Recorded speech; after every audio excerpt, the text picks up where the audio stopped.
Hi everyone, this is Ellie. The A Long Winter's Night event is now out. Make sure to check the event duration in your time zone. Per usual, I'll have the link to the official patch notes announcement in the video description. Okay, and then also before we get started, here's a quick reminder that I have a Twitter account dedicated to Lovebrush Chronicles. If you're interested, check out the video description and pinned comment. Now, moving on to the event, at the bottom right, you can switch between the story mode and the game mode. Okay, and so first I'm going to start off with Christmas Invitation, which is basically the story mode here. You can change between the male leads at the bottom left here. And for this event, it doesn't force you to complete one male lead story before moving on to the next one. So stamina consumption is required to unlock the event story. Thankfully, this is cumulative and shared between the male leads, so you don't need to like re-farm for each person. However, be mindful that you only get one story unlocking item, one per day. And this is, as the name states, exclusive to each male lead. And I'll also touch on it in a bit more detail in just a moment. Now, if we go to the game mode here, we'll start off with Campus Tour, which is basically the minigame portion here. So this is where you're going to craft and get exclusive gifts to unlock the story.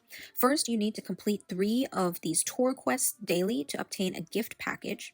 And then at the top left corner, they'll tell you where you can trigger the quest and then just follow the question marks. Then go to items at the bottom right and use the gift package, Gingerbread Man and Gold, to craft an exclusive gift and receive materials. And you need to choose one of these 3 materials. Please note that the more gold you invest in crafting this, the more materials you receive in return. Finally, find the male lead on campus and give him the gift, which will help unlock his event story. You need a total of 10 exclusive gifts across all male leads, which means 10 days of gameplay. If necessary, towards the end of the event, you will be able to redeem gift packages from the shop for 60 diamonds each. Keep in mind that you still need to craft the exclusive gifts at that time. Okay. Now, about the gingerbread man I just mentioned earlier, you can obtain this from gift prep, which is basically the stamina farming stages here.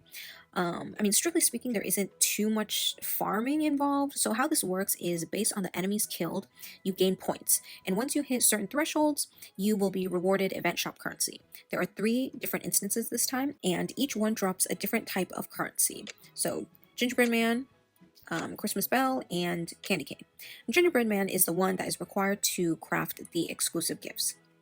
So here you can choose to do manual combat, which is handmade at the bottom here, or you can just do quick prep or quick sweep, whatever, and you'll unlock quick prep after you first clear with manual. If you're doing it manually, use AoE damage illustras and target the special enemies. These are the ones that look different from the others. So there's like 2 that look the same and then 1 that looks different. Target the one that looks different because that one's worth more points. If you're doing quick prep, the number of quick prep attempts you can do daily depends on which event illustras you own. So the event SSRs give the most attempts, then the event SRs, then the event Rs. And this is kind of similar to the regular bonus drops. Also keep in mind that quick prep resets every day, so make sure to use this up as much as possible. Another thing to note is that the drops from quick prep will be lower than if you do manual combat. So there's kind of a trade-off between if you want to save time versus if you want more currency. And while you do quick prep, random events may occur, which may change the total points you earn. So beware that the amount of currency you gain will not always stay the same. Lastly, on the left here is a crystal ball. If you tap it enough times, it'll actually trigger a small Easter egg story. Now, if we go to Christmas Market down here, this is basically the event shop. So there are 3 different event shops this time. Each of them uses a different type of currency, as I mentioned previously. I recommend getting Cael SSR first, because it carries drop bonuses, or rather also the quick prep increase. Other items that can be redeemed here include the event avatar frame, event avatar, the MC chibi outfit, like the profile background, and some Christmas furniture for House of Destiny. Another avatar will be obtained from login.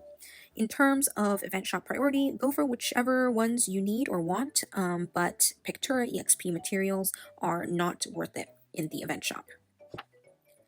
Okay, now if we go back here, Winter Gallery in the middle here, I think it's pretty obvious. It just leads you to the event gacha.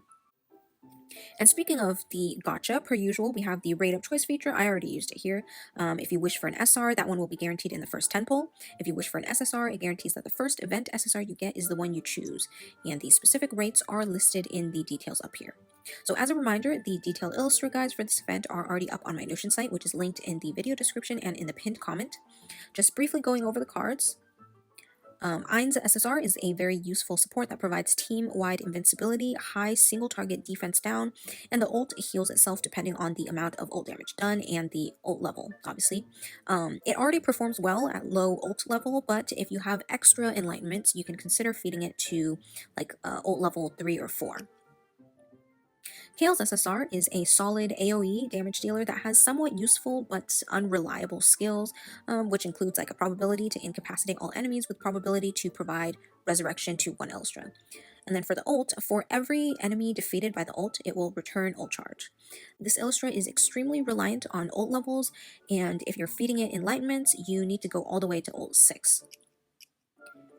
Clarence's SSR is a single target damage dealer that I would categorize more as utility.